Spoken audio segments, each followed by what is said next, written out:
yang terakhir nih sembunyi. Tapi saya sembunyi itu di pohon ulin, di pohon gede gitu. Saya kayak biasa lah nggak ngerasain. Tapi pas posisi saya mau sembunyi itu emang udah merasa nggak enak gitu bang. Tiba-tiba pas saya tidur bangun itu bang, saya ada di alun-alun kota. Alun-alun kota? Iya, yang benar-benar nggak saya kira saya ada di sana bang. Tapi kalau kita niatin gitu ya nggak bisa. Nggak bisa.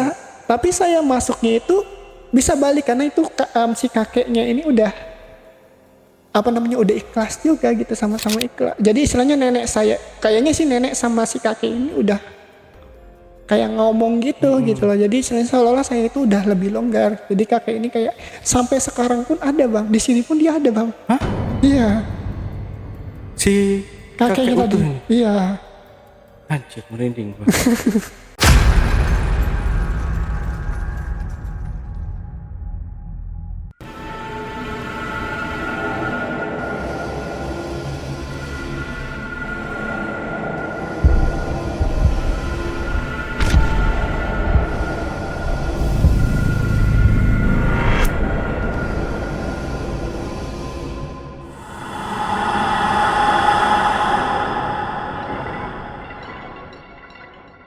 Assalamualaikum warahmatullahi wabarakatuh.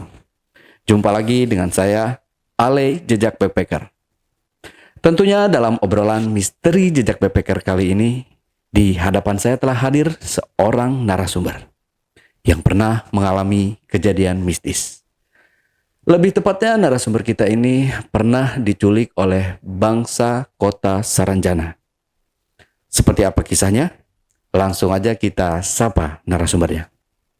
Assalamualaikum. Waalaikumsalam. Bang Febri. Iya. Ya, terima kasih Bang Febri udah hadir di studio Jejak Backpacker. Iya. Ya, teman-teman perlu diketahui bahwa Bang Febri ini berasal dari Kalimantan dan kita undang langsung. Ya, jauh-jauh nih. Ya, karena kita penasaran banget banyak konten-konten atau podcast yang beredar itu kan pernah diculik orang Saranjana, pernah tersesat di Saranjana gitu, tapi nggak ada yang betul-betul mengalami langsung gitu orang yang masuk ke kota Saranjana itu. Nah di sini Bang Febrian ya, Bang Iya, Febrian Febri. orang asli sana akan menceritakan langsung gimana dia bisa diculik oleh bangsa jin kota Saranjana itu tadi ya. Siapa? Nah, ini seperti apa nih Bang Febrian waktu diculik di sana? Bisa di-spill sedikit dulu aja, Bang. Jadi ceritanya ini waktu umur saya 10 tahun, itu sepulang sekolah, saya main ajakan petuk umpet. Dan di situ saya langsung dibawa ke kota Saranjana itu. Jadi berawal dari main petuk umpet itu tadi, Bang. Oh, oke. Jadi dibawa ke kota Saranjana dan di sana melihat ya perbedaan sama dunia nyata dan kota sana itu sangat berbeda sekali. Beda gitu. banget, Bang. Oke, kalau gitu disimpan dulu, kita ulas lagi setelah ini, Bang Febrian ya. Oke.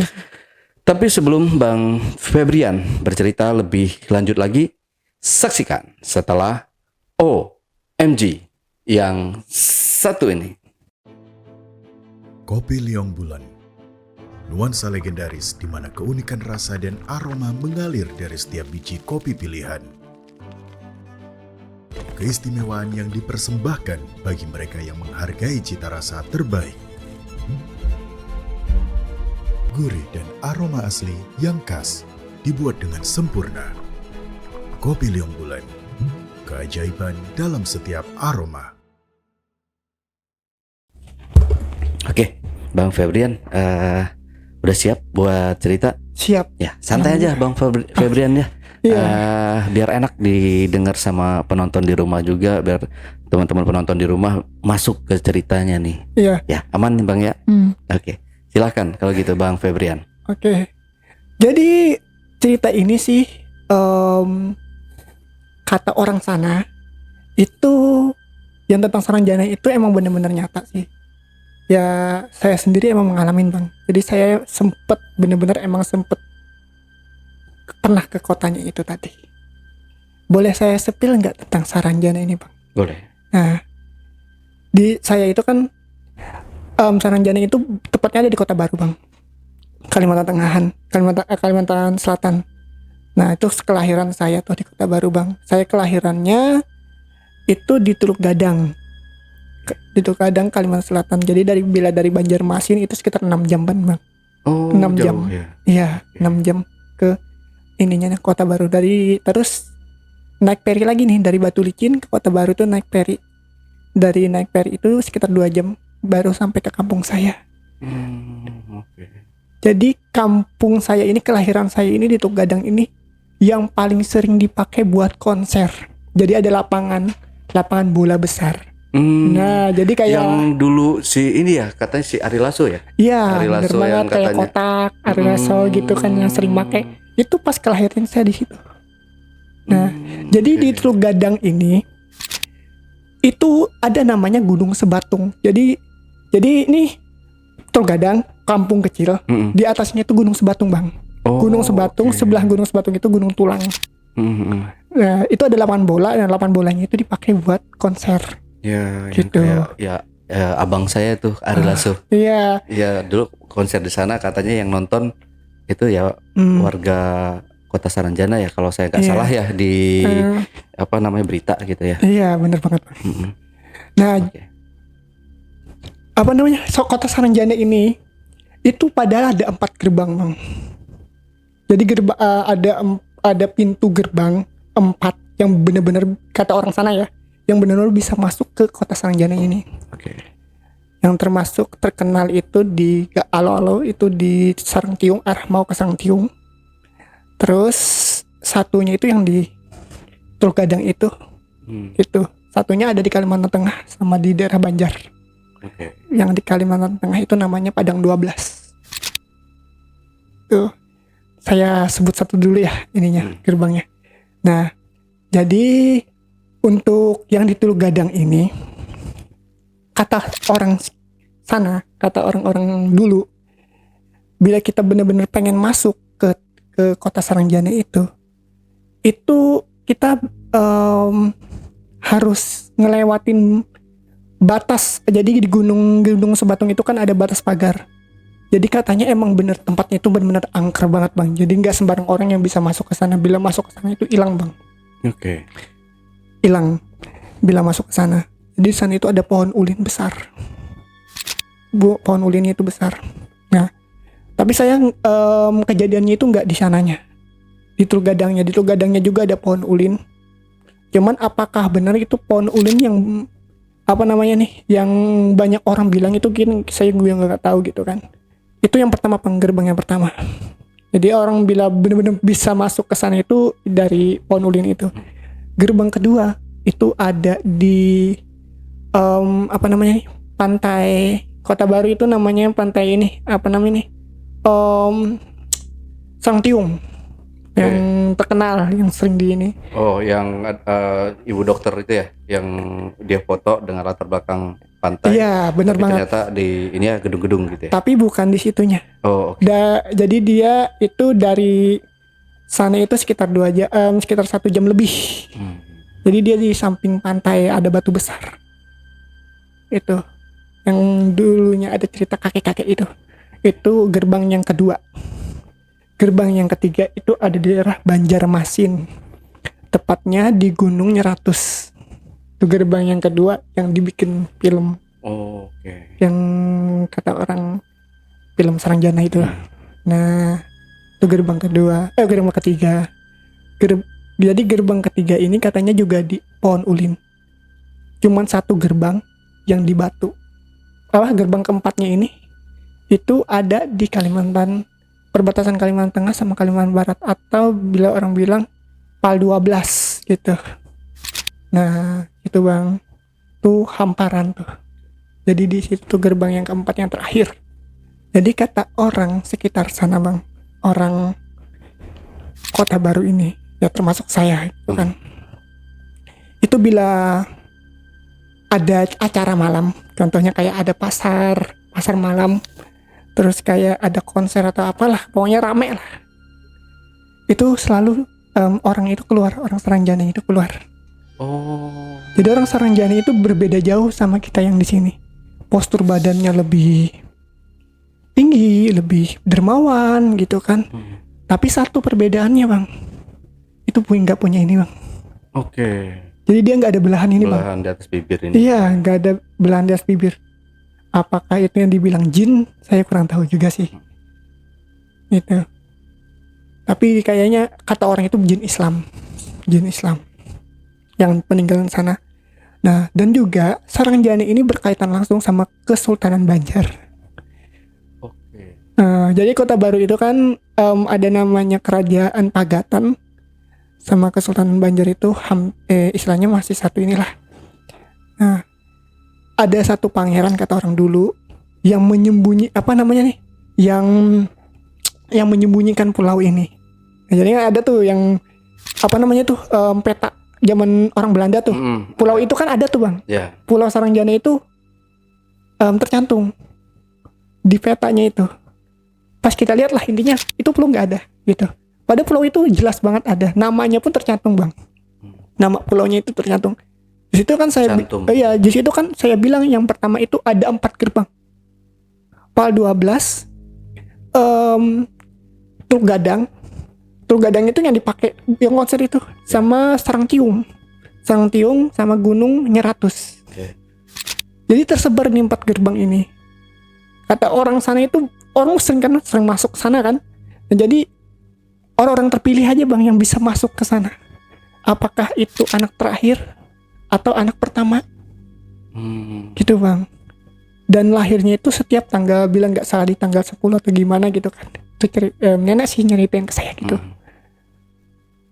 Nah, jadi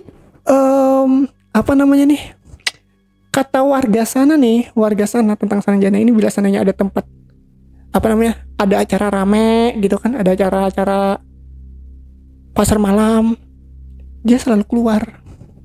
Contohnya abang tahu pastilah istilahnya kayak Ari Lasso, kotak gitu kan. Nah, itu yang diceritain emang benar-benar nyata bang. Karena saya juga ada di situ posisinya. Sama almarhum bapak dulunya. Oh gitu. Sempat nonton juga bang, sempat beli tiket. Cuman kita ya istilahnya asli sana nggak ngerasain bang bahwa posisi penontonnya itu rame. Yang ngerasain orang pendatang gitu bang. Oke. Itu ya kayak gitu biasa nonton konser gitu kan, gitu kan. Beli tiket.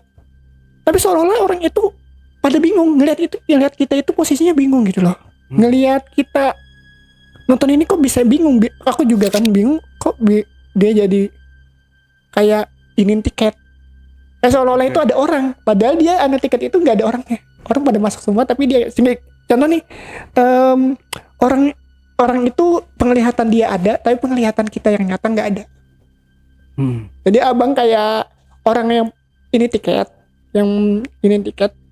abang ngasih orang itu. Tapi bila kita yang ngelihat yang orang sana asli, orang Kota Baru itu nggak ada. Gitu bang. Okay.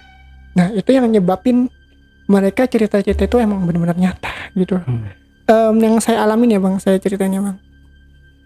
Jadi dulu waktu sekitar umur 10 tahunan bang, itu sewaktu saya sekolah sama teman-teman itu 5 orang. Itu namanya anggapanlah saya kasih nama samarannya bang ya.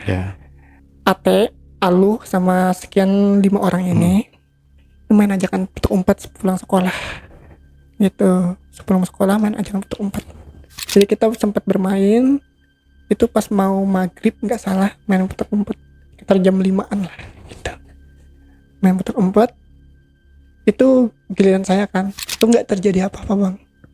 Pas giliran teman saya yang ajak lah, kata orang sana ajak gitu kan, ajak, kita kan pada sembunyi nih 5 orang. Nah saya yang terakhir nih sembunyi, tapi saya sembunyi itu di pohon ulin, di pohon gede gitu. Saya kayak biasa lah nggak ngerasain, tapi pas posisi saya mau sembunyi itu emang udah merasa nggak enak gitu bang, merasa nggak enak, udah mulai nih, tapi nggak pernah saya rasain, itu benar saya alamin gitu bang. sembunyi kayak orang normal, sembunyi kan, ayam tukuk sembunyi, itu dicariin sama teman tuh, mereka nyariin sekeliling gitu bang, nyariin saya. Sempet Febri teriak gitu kan, saya nggak saya dengar dia teriak, dengar bang, mereka teriak itu dengar nyariin saya. Febri ini udah pada keluar kan, udah pada ajak lah kata orang sana tuh, udah pada, jadi tinggal saya nih, udah keluar Feb, udah habis mau maghrib juga gitu kan, keluar gitu kan.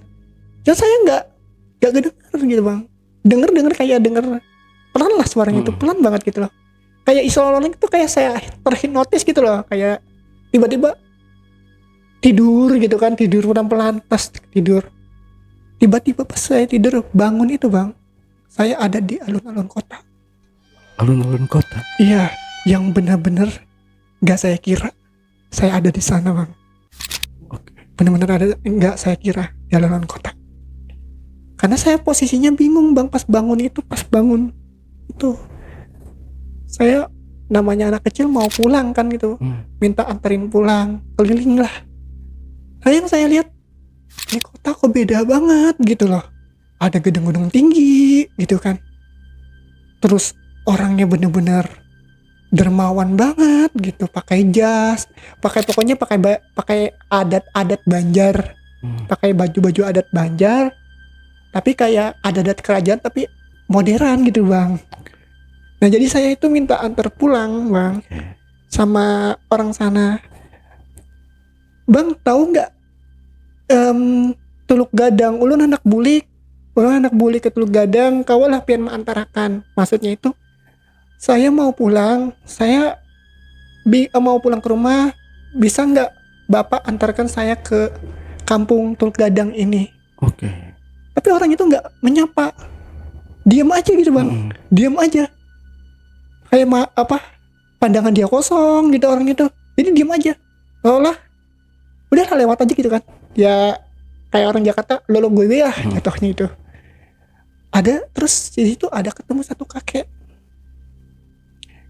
itu lumayan pakai adat Banjar kuning, itu nyapa saya, dek mau pulang ya dek katanya. Tiba-tiba tahu posisinya saya mau pulang gitu kan, tiba-tiba tahu, tinggi ulun anak bulik gitu kan, saya mau pulang gitu. Yaudah ke rumah kakek dulu, singgah katanya. Kalau orang Banjar itu bilang singgah, mampir lah katanya bang, mampir nih ke dia. Jadi pas saya jalan sama dia itu ada supir yang jemput bang. Oke, berarti nggak jalan kaki nih. Nggak jalan kaki, ada supir yang jemput. Mobilnya itu bener-bener nggak pernah saya lihat di dunia nyata, kayak terbang gitulah jatuhnya bang.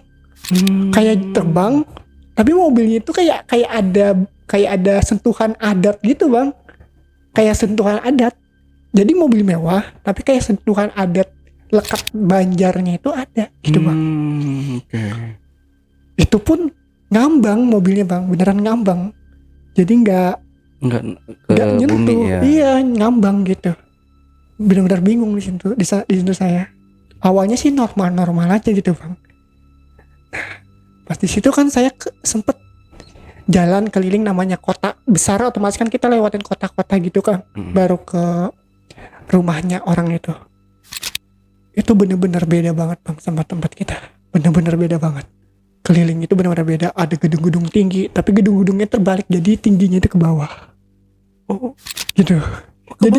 Jadi gedungnya itu ke bawah, kayak melayang gitu. Kayak zaman gimana ya, kayak luar angkasa gitu bang jatuhnya. Iya. Jadi gedungnya itu terbalik ke bawah, jadi dia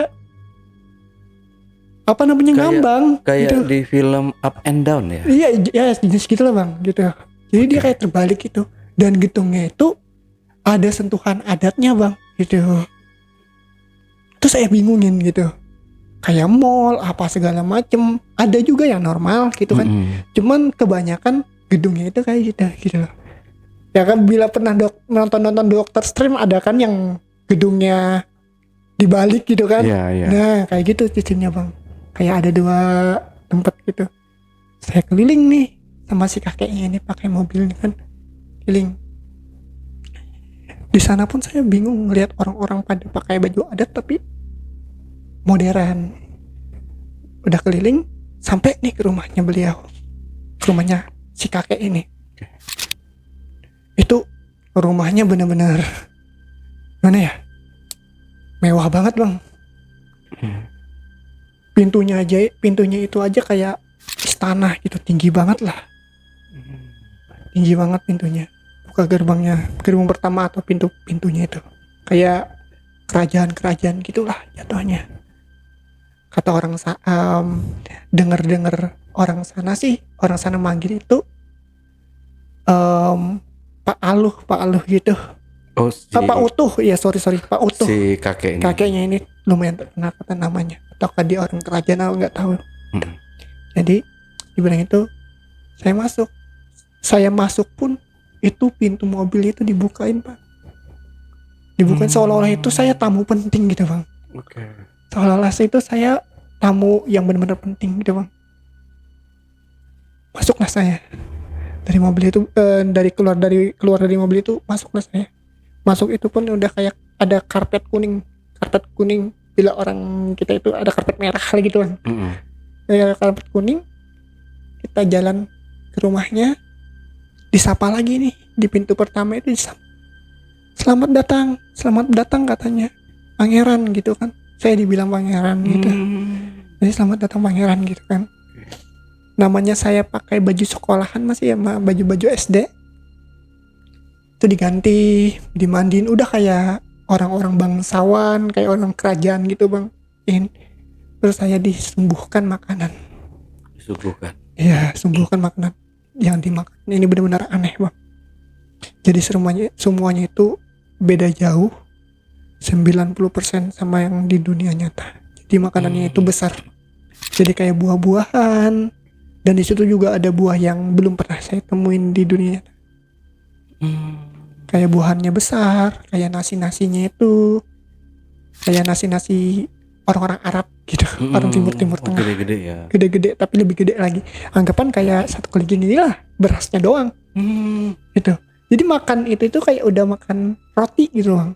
Yeah. Kayak makan roti gandum. Makan 5 biji aja udah kenyang. Udah kenyang banget gitu bang. Buah-buahannya juga gitu besar-besar gitu kan. Size-nya itu udah kayak paha besarnya gitu, atau kayak kepala manusia lah. Padahal kan dari keluarga, bila kita bersinggah ke rumah orang itu harus benar-benar nyicipin, nggak boleh nggak dicicipin. Kata orang Kalimantan itu nanti takutnya kepuhunan. Nah kepuhunan itu artinya takutnya nanti sial gitu bang, sial.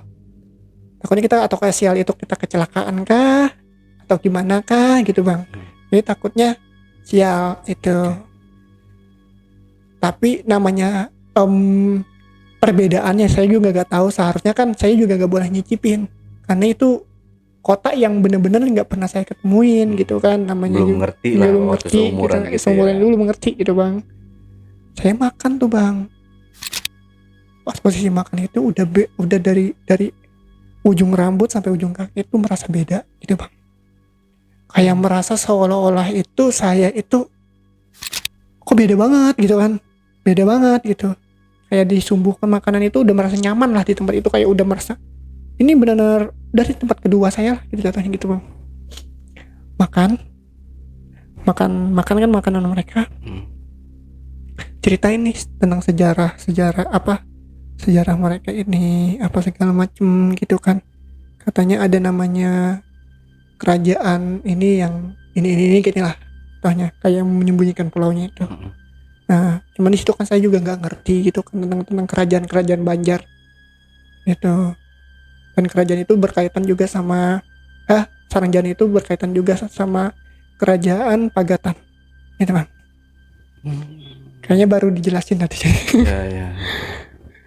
Berkaitan sama kerajaan Pagatan. Jadi kerajaan Pagatan ini saya jelasin boleh bang tentang kerajaan Pagatannya ya. Jadi kerajaan Pagatan ini orang yang dari Sulawesi itu yang bermukim di di kampung Pagatan. Jadi orang Bugis. Okay. Bermukim diusir lah. Dulu bekas perang kayak perang Goa gitu. Jadi dia migran lah gitu jatuh. Tapi yang pendiri Pagatan itu asli orang Banjar, biar nggak terbelah. Kan ada juga dulu kayak perang-perang sampit gitu kan, itu terbelah, jadi dia dilindungin gitu. Bang. Nah ini balik lagi ke cerita awal pas saya di Di kota di Saranjana. Kota Sangjana. Itu udah selesai makan, cerita-cerita, jalan-jalan keliling rumahnya, itu benar-benar apa namanya, lantainya itu bang, bila kita tahu itu kayak terbuat dari marmer, kayak batu mulia gitu loh bang, Oh. kayak batu mulia gitu. Jadi kita sambil jalan itu keliling-keliling itu kayak rumah, benar-benar rumah kerajaan lah, rumah kayak yang diceritain di dongeng-dongeng gitu kan. Nah di situ saya disuruh istirahat sama beliau, suruh istirahat, tidur. Pas saya posisi tidur itu, saya dimimpiin saya almarhum nenek saya. Jadi almarhum nenek saya itu memanggil bang, memanggil saya tapi melalui mimpi, karena almarhum nenek ini orang punya juga lah atau orang berilmu. Oke. Itu almarhum nenek ini, itu mimpiin saya, suruh saya balik. Tapi di posisi saya itu emang pas sisi tidur itu kayak ada yang narik gitu loh, ada yang narik raga saya itu ke awal dunia saya, maksudnya ke awal ke dunia nyata gitu. Kayak Awal pertama kali hilang gitu. jadi kayak ada narik gitu loh, kayak ada yang narik saya, kayak ada yang kayak ada yang narik saya gitu bang, kayak ada yang narik gitu. Tapi posisi saya masih di situ, di kamar itu gitu, karena saya tidur posisinya itu tidur, jadi ada yang narik gitu raganya. Itu 2 malam gitu kan, itu ada yang narik. Nah pas malam ketiga itu sering mimpi itu terjadi 2 kali kan, mimpi saya nenek saya. Nah itu pas mimpi nenek saya itu mimpi ibu nangis, kayak istilahnya emang saya itu kata orang yang nyari saya cerita ya, saya itu gak ketemu ininya apa namanya nih, mayatnya apanya gitu, nggak ketemu raganya, nggak ketemu apalagi mayatnya gitu loh. Emang benar-benar disembunyikan gitu kan bang, benar-benar disembunyikan sama orangnya ini tadi, orang Sarangjana ini, kakeknya ini disembunyikan. Nah kata nenek saya itu termasuk orang terpilih, jadi saya mau diambil sama mereka, karena mereka itu benar-benar mau menarik saya kayak jadi pangeran gitu loh atau gimana gitu bang. Jadi orang-orang tertentu yang bisa ketarik ke sana gitu loh, yang orang-orang terpilih gitu bang, orang-orang terpilih yang bisa masuk ke sana. Ada seberapa orang bisa masuk yang maksain masuk, tapi mereka harus ada tumbal, ada jaminan gitu bang. Ataukah mereka mau kesugihan gitu, atau kayak ilmu Dayak terus berkaitan kayak gitu tuh. Nah dia maksain masuk gitu loh. Tapi bila waktunya itu sampai 50 menit dia nggak keluar dari tempatnya itu, dia bakal jadi warga Sarangjana selamanya. Gitu bang, selamanya itu. Jadi dia nggak bisa keluar. Yang bisa keluar ini orang-orang terpilih dan orang-orang yang tertentu bisa masuk ke Sarangjana. Gimana orang-orang yang tertentu? Gitu bang. Nah jadi saya balik lagi ya ke mimpi tadi ya. Nah jadi pas di mimpi tadi, pas udah ketarik itu udah tes kayak melang gitu bang, ditarik. Tiba-tiba saya kebangun di pohon tadi. Di awal saya main putek umpet tadi bang. Di awal saya main putek umpet, bangun itu udah kiai kayak orang-orang pinter, orang-orang ustadz gitu, yang narik saya, terus langsung dibawa lah. Tapi posisinya emang lemas banget bang di situ, kayak istilahnya saya kayak lari, kayak benar-benar habis energi saya lah gitu, lemes banget lah, nggak bisa apa-apa gitu kan, kayak bingung juga, terus nangis gitu, saya kayaknya nangis, posisinya itu nangis gitu kan, pas keluar itu nangis gitu, kayak merasa itu kayak ada narik-narik terus gitu loh, nangis. Terus saya dibawa ke rumah si orang pintar ini, atau orang ustadz di Teluk Gadang itu. Saya ditambahin lah ditambahin itu bila bahasa Indonesianya itu Diobatin. Iya diobatin, ya diobatin. Nah jadi di sana itu cara pengobatannya itu pakai apa namanya itu yang merah itu, yang panjang itu bang. Nah itu dibikin garis. Bila Kunyit? orang, ya kunyit, bukan kunyit, ya sejenis kunyit sama ini Kayu wortel, manis. wortel, Oh, wortel. wortel itu yang pirik diambil tengahnya sama kunyit itu segitigain atau diekin gitu ya. Diekin di sini ujung tangan sama di belakang sama ujung kaki, jadi ada 5 itu bang. Kata orang sana saya kepuhunan atau saya ditarik sama diambil sama orang Saranjana. Orang Saranjananya ini mau narik saya mau dijadikan anak. Jadikan anak sama si kakek utuh ini tadi yang terkenal di sana gitu. Setelah itu kan saya udah berjalan 3 tahun tuh, udah nggak kejadian itu. Dari kejadian itu udah berjalan 2 tahun 3 tahunan lah, 2 tahun 3 tahunan. Itu saya waktu SMP.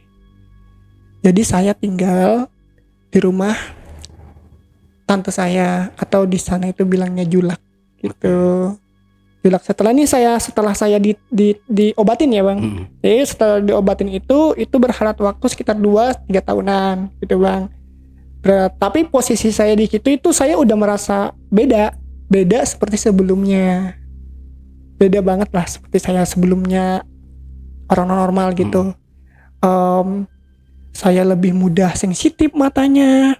Terus saya jalan pun kayak ada yang ngiringin. Saya gampang lah ngelihat hal-hal aneh gitu bang. Lebih sensitif ya? Lebih sensitif, kayak kata orang itu indra keenam lah jatuhnya gitu bang. Indra keenam lah, jadi kayak bener-bener gampang banget ngelihat hal-hal kayak gitu. Sampai saya bangun tidur tuh teriak-teriak nangis sendiri tengah malam. Jadi setiap itu bangun terus yang tengah malam karena saya ngelihat itu tadi gitu bang. Nah jadi saya sama ibu, jadi ibu saya kan udah cerai ya. Jadi berhalat 2 tahun itu cerai sama bapak. Saya tinggal di rumah tante saya atau julak orang sana. Tinggal di situ, ibu saya bantuin julak. Jadi di situ ada selamatan, 5 hari lagi ada selamatan gitu bang.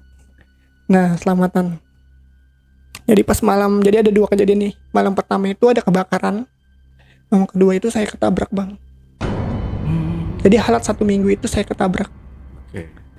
Nah yang pertama ini itu pas saya tengah malam itu ada biasa kan orang selamatan itu masak apalah gitu bang.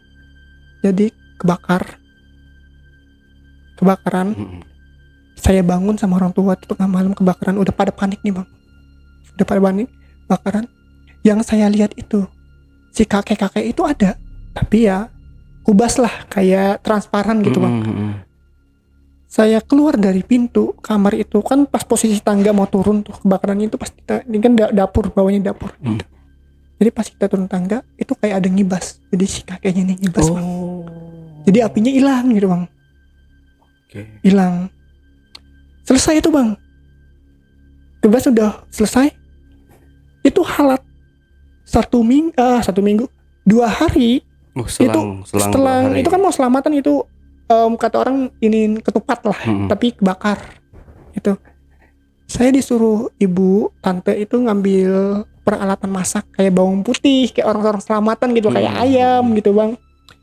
Nyebrang ke ke seberang. Jadi kan rumah tante saya rumah om saya sama tante saya itu nyebrang jalan besar. Seberang-seberangan ya? Seberang-seberangan. Saya nyebrang, ngambil bawang sama peralatan masak untuk ke rumah beliau. Nah pas ke rumah beliau itu posisinya mau makan siang bang. Makan siang saya ngambil bawang. Saya nggak kata tante, makan dulu katanya. Saya nggak ngirauin, saya langsung ambil. Saya lari. dari gang itu ke jalan raya. Seolah-olah itu saya nggak ada pikiran gitu bang, kayak nggak ada pikiran bahwa ada yang aneh-aneh. Misalnya ada yang nuntun saya lari, brak, itu ketabrak. Satu motor, satu mobil, nabrak saya. Sisinya bang, ketabrak. Itu warga sana ngelihatnya itu udah posisinya mobil sama motor itu hancur. Oke. Motor yang nabrak motor sama mobil ini hancur. Jadi dia langsung bertabrakan, hancur nih. Jadi setelah motor truk, mobil, das gitu. Jadi kayak apa? Kayak lompat lah saya pasti tabrak motor kan, langsung ditabrak mobil lagi. Jadi kayak mental gitu ya. Iya, mental. Itu ditabrak gitu bang. Kebayang dong ya. Nah itu ibu nangis, ini nangis, semua kan keluarga nangis semua kan, kayak nyesel gitu bang. Pas posisi di situ saya kebangun lagi jatuhnya. Kebangun, tapi kebangun saya ini nenek kan itu kan udah almarhum ya neneknya. Nenek udah langsung ditarik nenek. Pas jadi saya nggak jadi balik ke kota ini tadi, jadi tarik. Jadi dia mau narik lagi, jadi seolah-olah itu dia yang inin saya gitu bang. Dia yang pengen ditarik ke orang Saranjana ini ya. Iya, tapi si almarhum nenek ini nggak ikhlas saya masuk sana. Istilahnya ada yang bener-bener yang nggak mau saya masuk ke sana lagi gitu bang. Ada bener-bener menghalangin lah di hati kecil saya gitu loh. Jadi saya nggak kayak jatuhnya itu udah ditambahin, jadi tambah itu udah nggak bisa lagi saya masuk gitu bang. Udah nih kebangun kebangun lagi, tapi posisinya kebangun itu pas posisinya udah dibilang saya jadi mayat gitu bang. Jadi posisinya itu mati suri gitu bang, mati suri. Jadi udah nggak ada napas. Orang sana dilihat orang mati sana lah, iya orang sana itu sebutan mati surinya mungkin nanti mati dulu nih sekarang nih. Iya mati. Jadi mati, jadi kadang nggak ada napas gitu bang. Orang sana bilang aja megang nadi itu nggak ada napas. Tiba-tiba saya kebangun. Tiba-tiba nggak kejadian apa-apa. Yang dilihat ibu, tante itu hidung saya keluar darah. Sini saya biru memar, tangan ini patah, kaki semualah badan itu udah hancur, tapi luka dalam posisinya bang, luka dalam. Yang nggak benar-benar kepisah-pisah enggak lah, istilahnya luka dalam jatuhnya, karena kan keras. Tuh bangun itu tiba-tiba yang patah tadi, yang luka itu hilang sendirinya bang. Saya bangun itu ngelirik langsung ke kiri nih, kakeknya itu langsung ada tuh, senyum. Dia ngomong kayak gini, Ikam ku bantu, Ikam anak angkatku, Ikam nih cucuku lah katanya. Cucuku anak angkatku kata orang sana. Jadi dia yang bantu aku gitu. Dia yang bantu. Itu lagi itu ya, bila percaya gak percaya lah bang gitu bang. Jadi pas posisi udah nih saya bangun kayak normal tuh, kayak istilahnya yang awal itu kan saya kan merasa capek nih. Yang ini sebaliknya bang, lebih sehat, kayak lebih sehat gitu. Nah jadi saya itu merasa lebih enak, lebih sehat. Cuman yang pemilik mobil sama motor ini luka-luka gitu kan, namanya juga tabrakan, dia ini kan luka-luka gitu kan. Dia juga bingung gitu posisinya, bener-bener bingung. Kok bisa gitu kan? Kok bisa orang ini nggak kenapa-napa gitu. Sedangkan saya penglihatan orang-orang sana itu udah nggak bisa selamat lagi bang. Nggak bisa selamat lagi. Jadi benar-benar orang itu udah pada kaget lah di sana. Jadi bila boleh saya kasih tahu, jadi nama yang saya tabrak itu di Pal 1. Jadi di Pal 1 itu ada namanya gang, itu Gang Garuda. Gang Garuda itu tuh ada gang kecil, ini jembatan. Gang kecil ini rumah rumah tante saya itu berdempetan dua. Jadi rumahnya itu tingkat dua, itu besar, satu-satunya besar di sana, itu berdempetan dua. Rumah julak saya itu terkenal di Kota Baru, namanya Julak Jali, penjual emas lah. Oke. Itu penjual emas lah gitu bang. Nah, saya posisi ketabraknya itu pas di jembatan kecilnya itu, tabraknya itu bang. Dimulai dari sana itu tambah aneh lagi. Yang benar-benar saya alami itu benar-benar aneh lagi. Oke. Jadi kadang-kadang saya kan bila mau Idul Fitri mau apa itu kan pasti ke Teluk Gadang ya. Saya kayak ada yang ngarahin saya ke sini katanya, ke tempat saya pohon itu. Kayak ada yang ngarahin gitu bang. Kayak ada ngarahin saya ke apa namanya nih, ke pohon Ke pohon itu. ulin itu Ke tadi. pohon ulin tadi gitu. Ke pohon ulin tadi. Jadi kayak ada yang ngarahin. Jadi pas saya ke rumah nenek, itu kan ada nenek di sana. Pas ke rumah nenek, itu kan saya duduk biasa. Tiba-tiba pas maghrib itu ada yang manggil lagi ke pohon itu tadi. Itu saya nggak sadar bang, posisinya dipanggil itu nggak sadar, bener-bener nggak sadar. Jadi jalan sendiri aja. Jadi kayak ada dua kepribadian itu yang ngarahin saya lagi jalan, tapi posisinya saya nggak sadar. Jadi sering banget itu saya bolak-balik ke Kota Sarangjana itu, yang bener-bener saya alamin bang. Itu bener-bener saya alamin. Saya bisalah masuk gitu kan. Jadi lebih gampang ya? Iya. Jadi saya tahu kunci yang bener-bener bisa masuk ke arah sana. Gitu. Jadi ada satu kunci lah. Anggapan itu saya punya satu kuncinya buat masuk ke sana. Cuman itu kadang-kadang posisi saya itu pas posisi dikendaliin. Tapi bila seandainya saya kayak sekarang nih, saya mau ke sana nih, saya nggak bisa. Oh, oke. Gitu. Kayak ada yang ngendaliin gitu bang jatuhnya. Si kakek utuh ini tadi. Iya, kayak utuh tadi. Jadi bila seandainya dia ngundang itu, misalnya nih saya malamnya mimpi, besoknya nih saya itu tiba-tiba jalan-jalan sendiri gitu bang, kayak nggak sadar terus jalan ke pohonnya itu udah masuk aja gitu. Tapi kalau kita niatin gitu ya, nggak bisa. Tapi saya masuknya itu bisa balik karena itu si kakeknya ini udah udah ikhlas juga gitu, sama-sama ikhlas. Jadi istilahnya kayaknya sih nenek sama si kakek ini udah kayak ngomong gitu gitu loh. Jadi istilahnya seolah-olah saya itu udah lebih longgar. Jadi kakek ini kayak sampai sekarang pun ada bang, di sini pun dia ada bang. Hah? Iya. Si Kakeknya kakek tadi. utuh ini. Iya. Anjir, merinding gua. Posisinya di sini juga ada bang.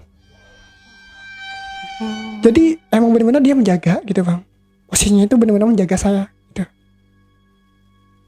Jadi kan pas namanya orang Kalimantan kan ilmunya itu bisa nyebrang lautan. Istilahnya orang sana, orang yang jin sana beda sama jin-jin yang lain. Dia bisa nyebrang di Pulau lautan. Jawa ya, beda ya. Jadi bisa nyebrang lautan. Termasuk kayak ilmu-ilmu santetnya. Aduh, serem ya. Iya. Jadi bila abang tahu yang saya bilang tadi, di Sarangjana itu ada 4 gerbang. Pal 12, Gunung Nyeratus, sama yang nggak salah itu Pulau Alo-Alo, Pulau Galo-Galo atau Pulau Alo ya, lupa juga saya. Bisa dicari lah bang. Oke. Itu ada satu kakek yang bisa masuk ke sana juga. Di pulau Iya. itu. Padahal saya nggak pernah ketemu sama kakeknya, tapi saya tahu suku kakeknya siapa, suku kakeknya apa. Dia ada keturunan Bugis. Di sini saya bilang kakeknya itu ada keturunan Bugis. Dia juga bisa masuk karena istilahnya sempat berpapasan lah sama saya di pulau itu tadi. Gitu. Tapi dia nggak diundang. Jadi dia itu kayak ada teman aja lagi ya, ada teman yang di Kota Sarangjananya ini. Oke. Nah, itu gerbang yang kedua di Sarangtiung atau di Pulau Alo-Alo gitu. Aku nggak tahu ya jenisnya, gitu. Tapi abang bisa langsung ini aja, itu orang Bugis. setengah Bugis lah istilahnya. Itu. Oke, nah itu kota Saranjana sendiri itu ada kaitannya nggak sih sama kerajaan-kerajaan terdahulu gitu? Nah, jadi gini, di Kalimantan itu ada 4 kerajaan besar. Oke. Kerajaan ini itu ada kerajaan Brunei, itu berkaitan langsung bang. Oke. Terus kerajaan Malaysia, Kesultanan Brunei, kerajaan Malaysia, kerajaan Kutai Kartanagara, sama Kesultanan Banjar. Jadi ada 4 kerajaan di Kalimantan itu. Dan sebutan Kalimantan itu kali itu sungai, matu emas, tantu intan. Jadi kan Kalimantan itu kan seribu sungai sebutannya ya. Jadi bila digabungkan sebutan bahasa tadi, sungai 1000 emas dan intan. Oh, Kalimantan. Sejarahnya ya. Iya, itu sebutan orang dulu. Itu saya baru buka di sini. Mungkin di tempat-tempat lain belum ada yang buka. Gitu. Karena nggak berani juga sih. Kadang-kadang orang-orang yang benar-benar ngungkapin itu nggak berani. Ini kan saya juga udah dapat izin juga dari beliau yang ini saya gitu kan. Saya kan kemarin malam juga kan dimimpin beliau, Yuda angkat aja nggak apa-apa gitu kan. Saya angkat gitu kan. Tapi posisi beliau ada di sekitar kita. Tapi kalau misalkan kayak pendatang kayak saya gitu, kan ini mohon maaf si kakek utuh ini ada di sini kan ya. Misalkan kalau kita minta izin untuk datang ke sana sama Bang Febrian, itu bisa nggak sih? Boleh bang, boleh. Bila mau tahu lokasinya.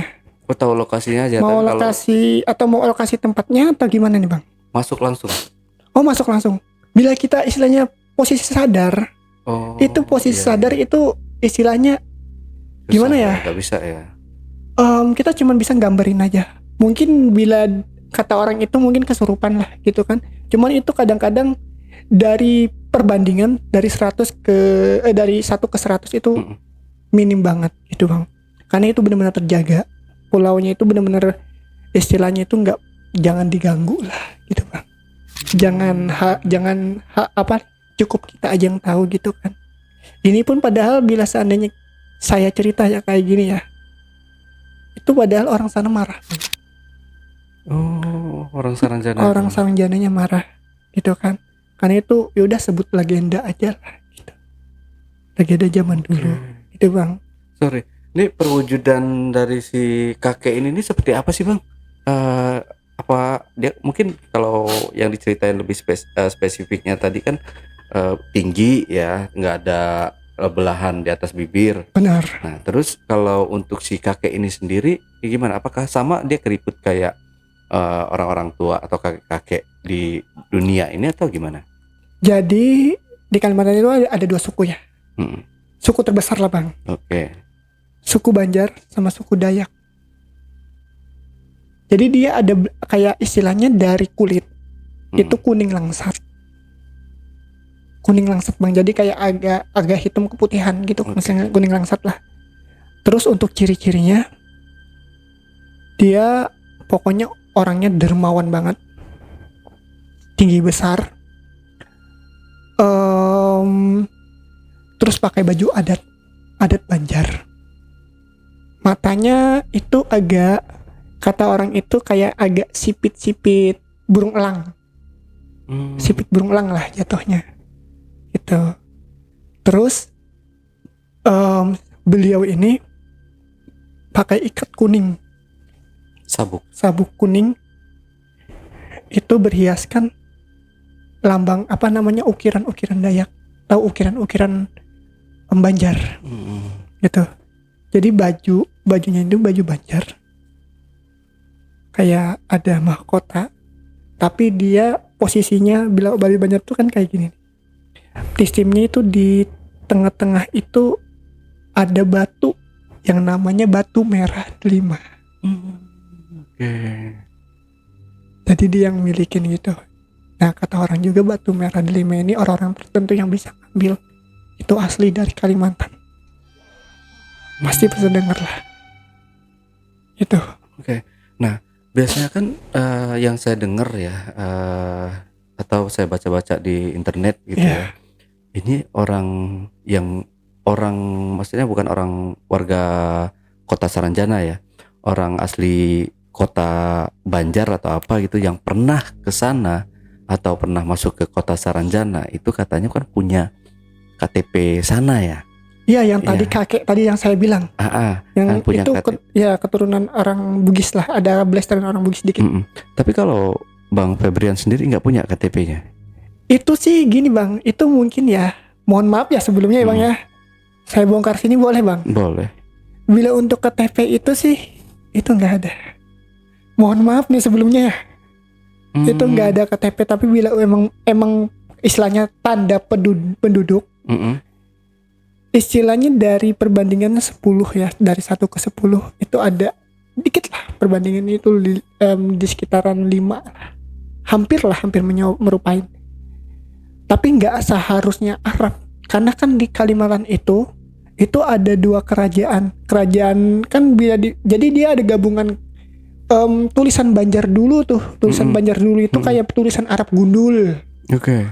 Jadi tulisan Banjar dulu itu kayak tulisan Arab gundul gitu. Jadi di KTP-nya itu ada percis sih, tapi ya 5% lah. 5% apa nih? 5% istilahnya banding 10 itu 5% lah, itu benar. Hampir sama lah KTP-nya gitu bang. Oh, berarti ada yang palsu juga nih, orang yang ngaku-ngaku gitu. Iya, maksudnya. tapi si beliau ini emang benar-benar masuk. Oh. Benar-benar masuk di samping batu besar yang ada di pantai itu. Gitu. Karena penglihatan saya langsung, emang beliau masuk lewat situ. Yang saya bilang ada 4 gerbang ini. Yang dibilang kata orang Paul 12 ini ada di pertengahan Kalimantan Tengah sama Kalimantan Barat. Padahal itu pintu masuk yang ke Sarangjana ini juga bang. Terus justru itu kan di Kalimantan itu ada namanya suku Dayak Menyeratus. Dia itu bila pulaunya, nah ada kan kemarin itu bila pulaunya itu dihancur itu dia nggak mau gitu loh. Karena di situ ada pintu masuk. Jadi ada orang yang mau ngehancur Gunung Nyeratus ini. Itu orang Dayak sana nggak mau. Orang Dayak sana ada seberapa kepala sukunya yang bisa masuk juga ke Kalimantan ini. Atau bila seandainya di film itu kan ada namanya satu kunci itu bila orang bilang itu Parangmaya atau Mandau. Bila orang Kalimantan itu dibilang itu Parangmaya. Bila orang-orang di sana itu bilangnya Parangmaya atau Mandau. Oke. Berarti Kuncinya ini itu sih. yang di film Saranjana nih nggak 100% itu benar dong? Benar, itu 100% nggak, istilahnya namanya filmnya bang. Iya. Jadi nggak bener-bener diarahin sampai ke situnya gitu kan. Istilahnya ada sebagian cerita yang bener-bener diolah. Oke. Gitu bang. Yang saya dengar kan kalau bahasa Indonesianya kan Saranjana ya. Sarangjana. Nah, yang saya dengar Bang Febrian ini tadi mengucap Sarangjana. Sarangjana. Aslinya memang Sarangjana. Sarangjana bukan Sarangjana. Oh, Sarangjana. Kalau bahasa sananya Sarangjana. Iya, Ya. Sarangjana. Itu artinya? Sarangjana itu sarang para jin sana. Oh. Sarangjana. Sarangjana. Sarang itu sarang. Sarang itu Tempat. Tempat. Ya, oke. Sarangjana itu sarang. Kan jin. J itu jin. Jana itu pulau. Oh. Gitu. Sarangjana jadi gitu. Jadi pulau para jin. Tapi biasanya kan kalau orang yang udah masuk ke kota Saranjana nih, dia bawa sesuatu nih dari kota itu. Bang Febrian sendiri nggak bawa apa-apa? Kayak mungkin dikasih emas, dikasih apa kayak gitu. Nah itu gimana nih cerita-cerita yang beredar itu bener nggak? Padahal ada satu barang sih bang. Oke. Yang bener-bener saya lupa bawa. Masih di Kalimantan? Ada saya bawa sekarang. Cuman nggak di sini. Lupa juga bang. Oh. Di koper itu di hotel. Karena kan gitu. istilahnya apa namanya nih? saya bawa apa adanya gitu kan, karena Oke. langsung dari Kalimantan langsung ke sini gitu kan. Jadi nggak ini Sayang sih. banget ya. Iya. Kalau boleh tuh berupa apa? Jadi di sana itu kayak ada ikatan merah, Mm-mm. terus ada lipatan kuning. Nah, di lipatan itu yang saya bawa itu ada kebau kayu apa namanya nih? Kebau. Kayu gaharu Oke. sama pecahan butiran intan, atau bila orang sini bilang berlian gitu. Kayak tapi pecahannya. Serbuknya. Iya, terus ada juga kayak jenis minyak asli sana, atau bila orang bilang itu minyak Dayak. Oh. Tapi yang kata orangnya bilang orang minyak Dayak itu gitu. Oke. Gitu. Sayang banget ya nggak ada yang dibawa ya. Iya. Mungkin next ya apa namanya kalau misalkan penontonnya rame pengen ini barangnya ini dong di Oh iya, ini, apa pasti Bang. terus Bang Ale penelusuran ke sana, siapa tahu kan Bang ya kita bisa ke sana penelusuran langsung boleh. atau kita cek ombak lah, cek tempat. Iya, boleh. Ditemenin sama Boleh. Bang Febrian. Nah, tadi yang saya bilang tadi, Teluk Gadang itu Mm-mm. tempatnya sering dipakai buat konser. Jadi ada dua yang saya tahu, yang lu lupa ingat juga nih Bang. Mm-mm. Ada dua artis yang mengalami kayak Ari Lasso sama Kotak Oh ya. yang ngalamin. Ya itu tadi di kampung itu tadi, Kampung Teluk Gadang. Kampung Teluk Gadang. Itu ada lapangan besar itu yang dipakai buat konser. Juga merinding. Jadi tempatnya itu yang bener-bener bisa berarahan langsung, anggapan itu bisa langsung ngelihat Sarangjana, karena di belakangnya itu Gunung Sebatung. Oh. Jadi Gunung Sebatung ini zaman dulunya pernah dipakai buat perang-perang zaman dulu. Justru itu dia di batas pagar, bila kita naik ke Gunung Sebatungnya itu, Mm-mm. itu katanya banyak orang-orang halusnya, orang-orang gaibnya gitu Bang. Jadi nggak bisa masuk sembarangan gitu Bang ke dalam ini Bang. Bila masuk ke dalam ini mungkin kemungkinan 50% itu bakal nggak bisa balik lagi. Oke. Gunung Sebatung itu. Nah itu yang orang masuk ke sana dan nggak bisa balik lagi itu gimana? Itu pernah sering terjadi? Sering Bang. Di di kampungnya Bang Febrian sendiri udah banyak korbannya. Pas banget itu di Teluk Gadangnya Bang. Di Teluk Gadangnya sama kebanyakan orang-orang pokoknya orang-orang yang bener-bener, ada orang-orang yang udah istilahnya udah ditentukan, ada juga orang-orang yang nggak tahu menau, yang nggak tahu menau gitu kan. Pokoknya bila seandainya kita masuk ke Sarangjananya itu pasti gak jauh-jauh banget dari lokasi yang gerbang saya bilang ini. Maupun itu Teluk Gadang, Pal 12, Gunung Nyeratus, atau pantai ini Kota Baru itu. Pantai apa namanya tadi lupa aku. Olo-olo apa tadi? Bukan, ya lalu tahu Sarangtiung. Gak jauh lah dari situ posisinya. Oke. Mungkin kalau niat kita jelek nih, misalkan kayak saya katanya di sana kan kita kalau keluar dari kota Saranjana bisa bawa emas, harta yang banyak gitu. Iya. Nah mungkin kalau niat kita jelek bisa jadi kita nggak bisa balik lagi ke dunia dong. Termasuk ini Bang, termasuk kitanya Bang. Bila seandainya emang istilahnya kita niatnya dari awal jelek, ya kita nggak bisa keluar. Gitu. Tapi jatuhnya itu kita bukan ya mati lah, tapi nah jadi kan ada dulu orang katanya orang nelayan. Orang nelayan ini itu pergi nelayan lah gitu. Sampai sekarang mayatnya nggak diketemuin. Jadi mayatnya ini ke kota Sarangjana. Itu kata orang dulu, kata orang-orang sekitaran Kota Baru itu. Di situ kan di Kota Baru itu kan ada satu suku juga yang ngelindungin suku Dayak sana. Dibilang itu ada bergantungan dengan Dayak Pasir. Jadi ada di sekitaran kayak kata orang itu Alo-Alo atau di daerah arah Sarangtiung. Gitu. Jadi ada yang menjaga. Jadi masing-masing gerbang itu ada yang menjaga.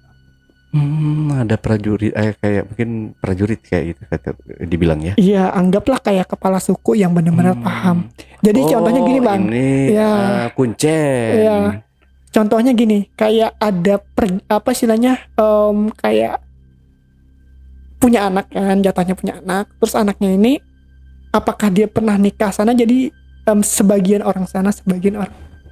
Oh, blasteran. Iya, jadi itu yang menjaga gitu kan. Nanti bila seandainya ya istilahnya ada keturunan lah. Nanti bila seandainya dia mati, pasti ada lagi gitu. Yang menjaga, ada datang kontrak lah. Termasuk saya sendiri sih.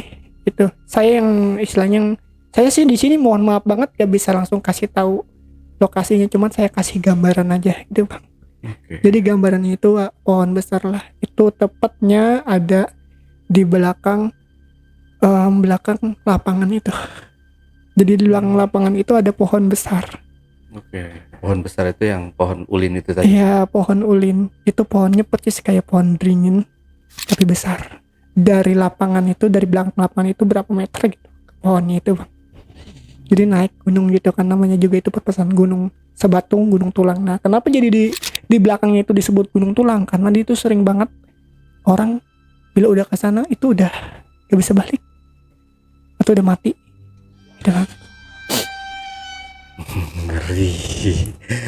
Wah. Oke, Bang Febrian, mungkin ada tambahan lagi dari Bang Febrian, atau Bang Febrian mau menyampaikan pesan-pesan tertentu ke teman-teman di rumah, ke penonton, mungkin silahkan. Kalau ada. Jadi mungkin pesan aku sih sedikit aja Bang. Iya. Karena kan istilahnya aku juga ada apa namanya nih, ada janji juga nih sama beliau kan, gak boleh bener-bener inilah, jadi sekedar gambaran aja. Jadi untuk kota Sarangjana ini itu 100% benar-benar ada. Kota Sarangjana ini kota para jin Islam. Jadi kota ini yang benar-benar dilindungin itu sama satu tirai yang benar-benar ngelindungin tempat itu. Tapi ada 4 gerbang yang bisa masuk ke sana, yang dijaga sebagian sama kepala-kepala suku yang ada di Kalimantan. Gitu. Oke, Bang Febrian, terima kasih buat waktunya. Oke, Jejak Backers, itulah tadi obrolan misteri Jejak Backpacker bersama narasumber kita, Bang Febrian. Jangan lupa untuk selalu support channel YouTube Jejak Backpacker dan channel YouTube Ale Jejak Backpacker. Buat teman-teman juga yang punya pengalaman menarik dan ingin bercerita langsung di studio Jejak Backpacker, teman-teman dapat menghubungi admin melalui nomor WhatsApp di 0858 47683 atau di 0852 1234 5683. Wassalamualaikum warahmatullahi wabarakatuh. Oke, Bang Febrian, terima kasih buat waktunya ya. Bang Febrian, tahu nggak Ari Lasso itu siapa? Itu artis. Artis kan? Iya, penyanyi Bang. Itu abang saya. Penyanyi.